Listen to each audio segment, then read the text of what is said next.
Hey guys, welcome back. Chili Sports Cards here. Today I'm going to be doing a totally different kind of video. You might be new to the hobby or coming back after a long time and things have changed a lot. And I want to kind of break something down for you guys. So this is mainly for guys that aren't, too super familiar with the hobby. If they're new, like I said, or coming back to the hobby. So have you ever looked at cards on eBay and thought to yourself, God, what makes a card worth the big bucks? What are some of the things that make a card and its value? um there's some criterias. I want to say, to me, there's five major criterias that a card can have: attributes, or things that are going on with it that make it worth big money. And usually it fits into all the five criteria that I'm about to talk about. So I'm going to break them down for you guys and explain them, and get you guys to think about it a little bit. This might help you later on, or even now, maybe to predict, maybe predict cards that are going to go up in the future. It's always good to think ahead and to kind of just scheme a little bit as somebody that could be like a potential investor. You want to buy cards that are rare, and that type of thing. So without further ado, I'm gonna go ahead and get started. So to me, there's five major criterias. Some of this stuff is gonna be kind of common sense, but I'm just gonna go through my list anyways. So hopefully you guys stay tuned and listen to all five, and I'll be talking about some other stuff as I go along also. So number one is the player and the athlete. First of all, so baseball cards, there's all types of different players from different teams, and what have you. And usually there's sets in a box of cards, or in a set. So this is like a Panini box. It's Select Baseball 2013, and there's a whole bunch of different players in that set. In that set, you're gonna want to get the most valuable player, or the most popular player in that set. Mike Trout's, something like this. This is a Mike Trout insert. Okay, so it's not the base card. It's a little bit more rare than just a common card. There's some autograph rookie cards, like the Manny Machado that I pulled in a video. Christian Yelich, those are big name players. Those are sought after players and rookies and stuff like that. So there's going to be some kind of Joe Schmo names in there too, and obviously, those are the players that aren't going to be worth as much, and that's kind of like supply and demand, what other people are paying for, that type of thing. And you can use that tool on eBay. I've showed you guys many times before. Like, if you wanted to know how much this card is selling for, you can look that up pretty easy on eBay. You just find this card and you hit previously sold, and then you can see how much that card is selling for. So that's the first one, and it's kind of common sense. The better the player, most times you're going to pay a lot more. If you're talking about a card, pretend that this is just a base card, like a 98 Upper Deck or something, you're going to spend more on a Griffey than a Bernie Williams. That type of thing. So, okay. Number two criteria that I want to talk about is the rarity of the card and the set. You might break those down into two different things if you want to, but rarity to me is something that is difference between like a base card and a serial number card. So, like, for instance, in this Topps Gold label, there's going to be like a black label and a red label, and then class 1, 2, and 3. So the more rare it is, the more money that you're going to spend on it. You know what I mean? And that's just usually common sense, the way things go. And most, different sets have things like that in them. If you buy Topps Chrome, the gold refractor is more rare than the blue, because the gold's to 50 and the blue's to 150, or the gold's to 50 and the blue's to 150. So, the gold's going to be more rare, so you're going to expect to pay more for the gold one. The reason that I chose rarity and set to be combined, because also they kind of go hand in hand. Some sets are like more condition sensitive, like, for instance, like the 1993 SP Derek Jeter. It's all made out of foil and it's real thin and delicate. And sometimes just a set can totally change the value of a card. Like that Derek Jeter card, those are rare cards when they're in mint condition. You can get a, let's just use PSA for example. You can get a PSA, Derek Jeter for pretty cheap, but you get a 9 or a 10, and you're looking, $5,000 or more. So the reason that the set can make it rare, if it's a condition sensitive set, it can make the card rare in good quality condition. So that's why I chose to combine the two. So that's another big major criteria or factor, is the rarity in the set. Sometimes the cards are serial numbered. Topps is doing this new thing where it's like a short print. That type of situations where something dramatically affects the rarity of the card. So like this card right here, it actually has a serial number. This is like a box topper card. It's number 7 out of 10. There's not too many of these out there. So that's the second major criteria. The third is a rookie card. Rookie cards usually are the cards that most people are after, and they're more popular, and that's a huge factor. It's kind of also a common sense factor, unless you're brand new to the hobby and you don't know anything about baseball cards or football cards or basketball cards.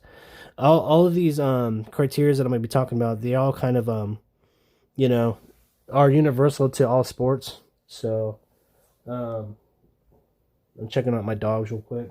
Hey, what are you doing? You gonna chew on bones, or what are you gonna chew on? So, yeah, if it's a rookie card, usually that's what's going to be the high-dollar card for that player. Whatever, year that rookie is, Mike Trout had rookies in 2011, Griffey 89, Barry Bonds 86, 87.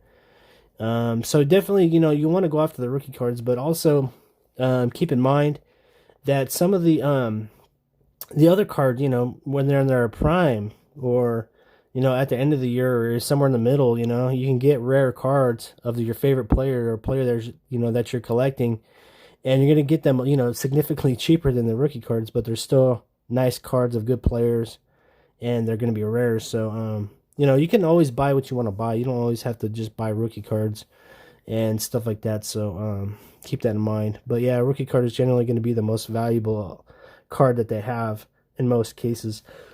Not all the time. Like, you can get a Ken Griffey Jr. 1 of 1, or something really low numbered.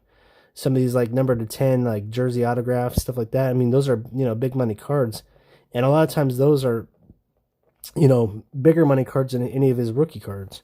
So definitely keep that in mind. So, but yeah, that's a huge criteria.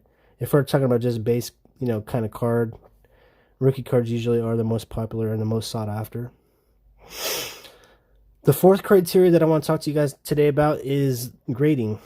Is the card graded? Who graded it? Usually if something's really high grade, we're talking about 9s, 9.5, 10s, you're going to end up spending more than what Beckett has in their price guide, because the Beckett price guide has the cards at basically just a raw mint, regular kind of price. So like the Ken Griffey Jr., for instance, the 1989 Upper Deck Griffey, I think it books for $50. But if you get a PSA 9 or a SGC 9 or a Beckett 9, you're going to probably pay closer to $70, $80, maybe even $100, maybe even a little higher than that. So the cards, if it's graded, and it usually grades over a 9 in most cases, you're going to definitely end up getting a higher value for your card. I think that, to me, and I'll bring this up a little bit more later. So, we'll just skip on and we'll go into number 5. Lastly, the fifth criteria that I want to talk about is it unique in any kind of way? As in, like, does it have the serial numbers, or is it a relic, or does it have an auto on it? Sometimes autos, they may add more value to it or decrease value to the card.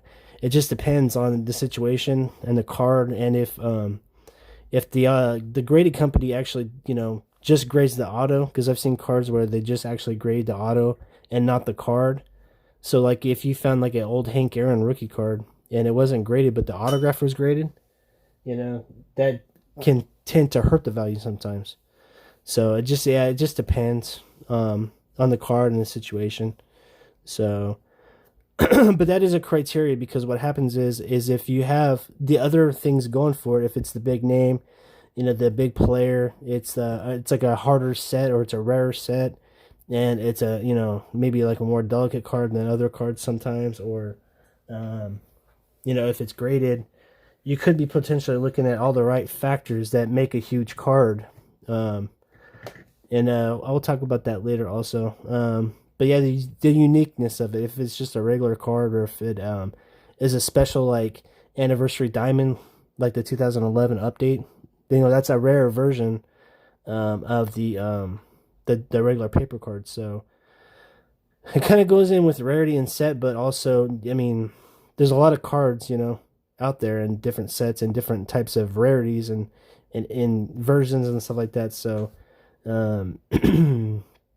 anyway, I'm going to talk about some of the small factors that I don't consider the major criterias, but there definitely can be some factors that are not stuff that I've already talked about. Sometimes the teams that they're on can be a big, or a small type of factor, and also if the player is already an elite player, if they have like a future like amp, like or something about the player, like if let's pretend like we're talking about Mike Trout. He has this thing that I want to call like a GOAT factor, where he could be like the greatest of all time, and that's why the Mike Trout cards are super super up there. Are they a clean goat or a dirty goat? Barry Bonds, he's a dirty goat, and his hobby interests and prices that people pay aren't going to be as high as like Mike Trout, but and that doesn't always apply. Like Hank Aaron, his cards aren't as valuable as Mickey Mantle's, but if you ask me, Hank Aaron is probably, if you don't consider Barry Bonds the GOAT, Hank Aaron's the GOAT. So I feel like Hank Aaron is somebody that's a little undervalued in my opinion.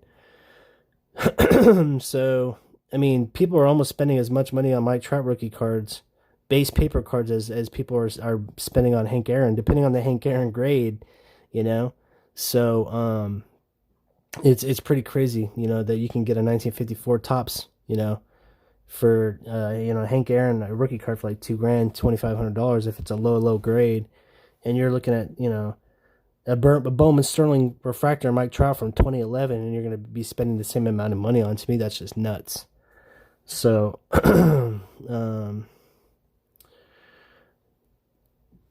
the fourth factor or criteria that I talked about, I feel like is the very most important one. And when I'm talking about card grading, that's the one I'm talking about. I feel like that's the biggest factor. That's the most important, because if you look onto eBay, and let's just throw a card out there. Let's talk about that 2011 Bowman Sterling Mike Trout card. In Beckett, it's raw for $800. But if you're gonna be buying this card on eBay, and it's ungraded, how much are you really willing to spend on it? Let's talk about any card. I don't think that there's a circumstance for myself and probably many others out there. I think that the most that I'm willing to buy a raw card for is probably about $300. Anything more than that, I need the card to be graded, because you know what? I think it's too much of a risk. I wish that I had the card in that I bought recently. It was a purple refractor Arenado 2013 card. Not a super, rare card or anything like that, but, it's a decent card. It's definitely rarer than the base card, And I'm going to pop in my little dog real quick and say hi, Homer. How's it going? Let's see your face. Hi there, everybody. My name's Homer. Yeah, I'm not spending big money on a card unless it's graded, and that's just me. So to me, out of all the criteria, that's the most important one for me. Obviously, the player You're not going to buy you're not going to spend, $300 on a Alberto Mondesi. You know what I mean? That's not going to happen. And I guess it's possible for somebody to do that if they don't know anything about the hobby, but if you have any kind of common sense, you're probably not going to do stuff like that. Or like a 1995, emotion. Even though this is a great player, it's not a very rare card at all. Why would you spend $300 on a card like that, right? So you're not gonna be able to control GOAT factor. It's the player and the rarity in the set. I mean, that's just stuff that is.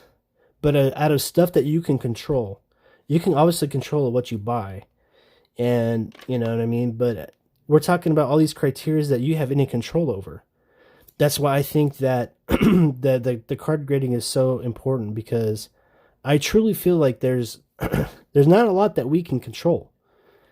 We can control what we buy, and we can control how much we want to spend, and we can do our homework and research and see what cards are being sold for and stuff like that. But ultimately, at the end of the day, I think what really matters the most when it comes to this stuff, and people say all the time, buy the card, not the grade, and that's totally understandable. Like, it's nice to have the card, even if it's not a super high grade. Like, I've made plenty of videos where I'm buying Barry Bonds rookie cards that are, BGS 8s or SGC 8.5s, and that's fine for me. That's a near mint to mint card. That's in good shape, and I'm not sweating. I don't have to have the 10s. You know what I'm saying?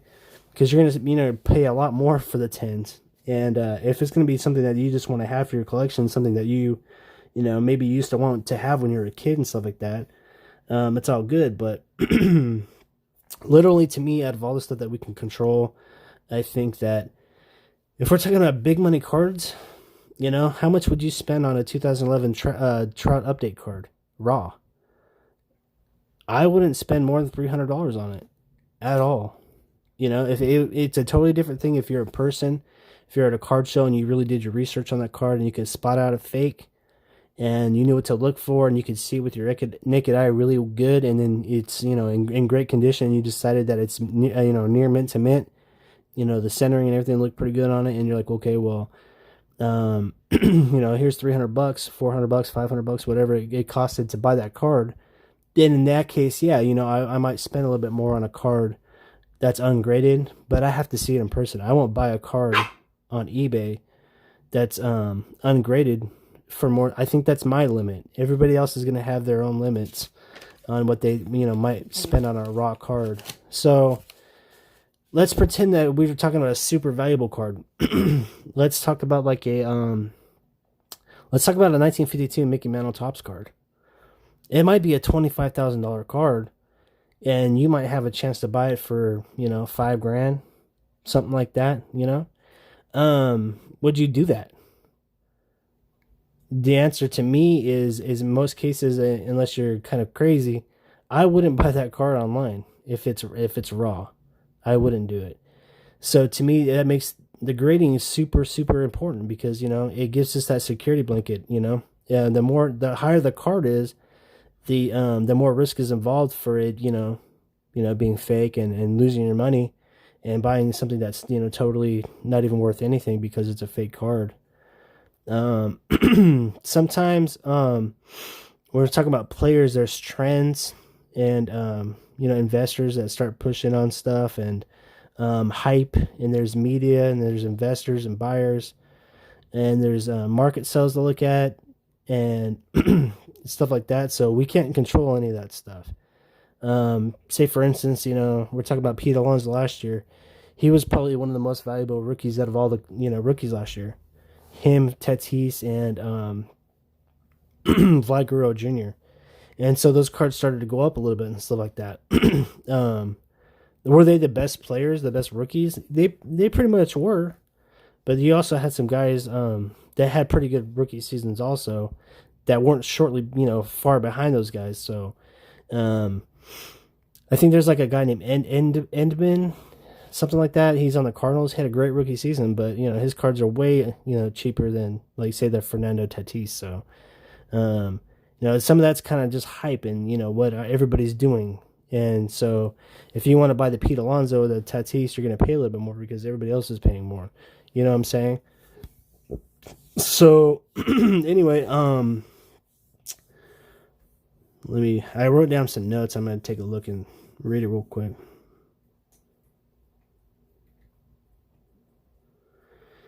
So my message to you guys about this is, if you're somebody that wants to buy cards that will be worth something down the road, to me, grading is the most important, criteria. If you buy the card raw, and you want it to be worth anything that's real, like if you want its real price to carry over and be what it can be worth, then you want to get the card graded. So use the right company, use SGC. You can use Beckett if you want to. I would stay away from PSA. That's just my personal opinion, but other people definitely have their opinions about that. So, I wanted to do. I wanted to actually take a look at a card. To me, fits all the major criterias of what makes a card, a really big card, a valuable card. So I got my my phone out here, and we're gonna try to find the eBay page. So we're gonna take a look at the unicorn card, the 2009. We're gonna look at the Mike Trout rookie card. So this is a card that fits all the criteria that I talk about. I'm gonna see if I can find a raw card in here. I don't think that you're gonna find one because these cards are so valuable that anybody that has any kind of common sense is gonna have it graded. I don't know. This one might not be. This one, it doesn't look like it's graded. It's just in a case. So to me, like this card right here, they're selling it for 18,000, almost 19, almost 20 grand. My max. I mean, I would maybe consider buying this in person. If I had maybe like 10 grand, and I'd offer him that or something. And if I did my research on this card and et cetera, et cetera. But right here on eBay, the most I would spend on this card is $300. There's no way I would spend any more than that. So even like if the card was super, super valuable, like unless it had that security blanket for me, unless it was graded, I'm not spending more than like $300, man, because I'm not trying to get ripped off by anybody. But like this card right here, it has all the major criterias that I've talked about, and that's why it's so valuable. It's the rookie card. It's the first Bowman Chrome. It's a refractor. It's a special version. It's got the autograph. It's graded. It's obviously rare because there's only 150 of them, and it graded well. It's a 9.5. It's a gem mint. If you look at the centering grade on it, it's not a gem mint centering, but everything else is gem mint, so it carried over and it got a 9.5. So that's an example of a card that meets all the criteria, and that's why it's so super valuable. It's rare, every single thing that I talked about, and if we want to talk about one that was like less rare, or like maybe somebody that's not as desirable or looked after, or the trends and everything, whatever, you can get a Freddie Freeman 2011 rookie card, and it's like $50 or whatever. So Freddie Freeman doesn't have that GOAT factor, even though he's a great player. So anyways, yeah, it's just something to think about, guys. This is mainly geared for beginning collectors. If it meets all those criterias, then it's going to be most likely a pretty big dollar card, depending on the player, depending on the set, the rarity, and a lot of different things. So going back to the investing side, what kind of cards do you want to buy of players that you think have real potential to, be big somebodies, Like I look at Arenado and I'm like, I think that he's eventually going to get up there a little bit higher. And I think that he's a good player to invest in. So I buy the 2010 Bowman First Chromes in good condition, or, the refractors, purples, blues. I try to pick up stuff like that. I bought some 2013 Topps Finest refractors that are autos and jumbos, some relics. So it has the auto on it. It has the jersey, and and it's also serial numbered, so it has all the major criteria. And Ronaldo's not necessarily considered a GOAT yet, but when he's done with his playing career, he might be a third baseman GOAT. So that's a huge factor right there. And if there's some other investors out there that start trying to drive his price up a little bit by spending more eventually here and there on him, he has the opportunity to move up a lot. So. So anyway, that's pretty much it. I covered what I wanted to talk about. That's what really makes a card, worth the big bucks and stuff like that. So if you guys have any questions about any of the stuff that I talked about, feel free to leave a comment. Please give me a thumbs up, like, comment, subscribe, share with your friends, and hopefully this video helped you out. Like I said, this is more for a beginning collector. Just maybe you picked up some verbiage in it, or you learned a little bit about it, that type of thing. So keep in mind that every different set is different. They have different, features, refractor numbers.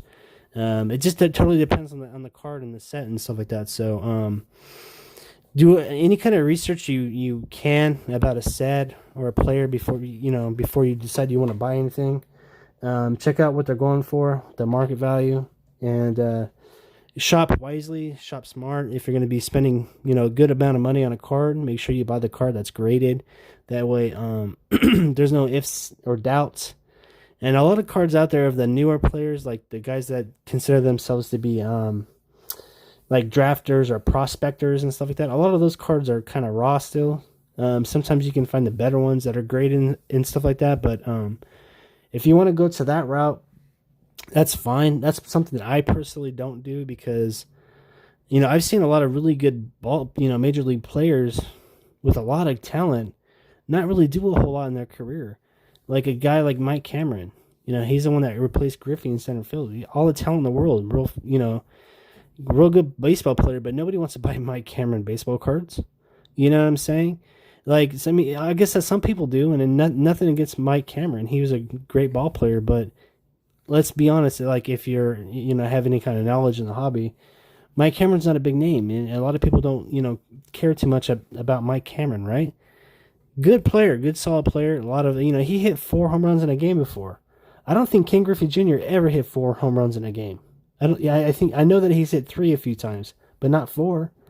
So is Mike Cameron better than Griffey? No, but he did stuff that Ken Griffey Jr. never did. So. That's what I'm talking about, guys. Just because somebody is in the minor leagues and they're shining and they're doing good does not mean that they're going to go to the big leagues and do good. And it doesn't mean that they're going to have a long, solid career with, stability and numbers for years and years, So sometimes with prospecting, if you pick the right players, you do good and you get lucky. And other times you just get a bunch of worthless cards. So that's why I don't do it. Because to me, I would much rather pick on players that kind of already kind of established themselves a little bit in the major leagues. They've done some stuff, and try to pick up on players that aren't going through the roof already with with their stats and with the prices of their cards, like Juan Soto, Ronald Acuna Jr. You're talking about spending $120, $200 on a Topps card that's PSA 10. That's just a paper card. To me, that's just a little outrageous.